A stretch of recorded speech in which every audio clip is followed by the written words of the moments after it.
ہم یہ دیکھ رہے ہیں کہ کائنات کی ہر چیز حرکت اور تغیر سے دوچار ہے. یہاں سب سفر کی سختیاں جی رہے ہیں. تارے ہو یا انسان، درخت ہو یا پتھر، کوئی بھی ان سختیوں سے بچا ہوا نہیں. میں حیران ہوں کہ یہ تغیر اور سعی مسلسل آخر کیوں؟ مسلسل صبر اور عمل رحم کی مصیبتیں آخر کیوں دنیا کی ہر چیز کو سکون و قرار میسر نہیں؟ کائنات کا ذرہ ذرہ کس منزل کی جانب رواں ہے، اور یہ سفر ناتمام کب تمام ہوگا؟ ان سوالات کے جوابات کی جستجو میں میرے غور و فکر کے تجربات ہوئے، اور میں ان جوابات کا متلاشی ہوا تو اقبال میری رہنمائی کو آمد.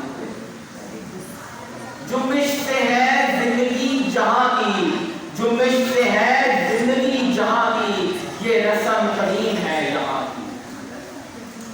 ناظرین گرامی، زندگی کا وجود ہی دراصل سعی و عمل سے عبارت ہے. اس کائنات میں ٹھہراؤ اور جمود موت کا دوسرا نام ہے. جو لوگ اپنی زندگی کو حقیقی اور بامقصد بنانے کے لیے جہد و عمل سے نہیں گزرتے، وہ در حقیقت چلتی پھرتی لاش. جو سعی و عمل کو اپنا شعار بنا لیتے ہیں، وہ صاحب وفا بن جاتے ہیں.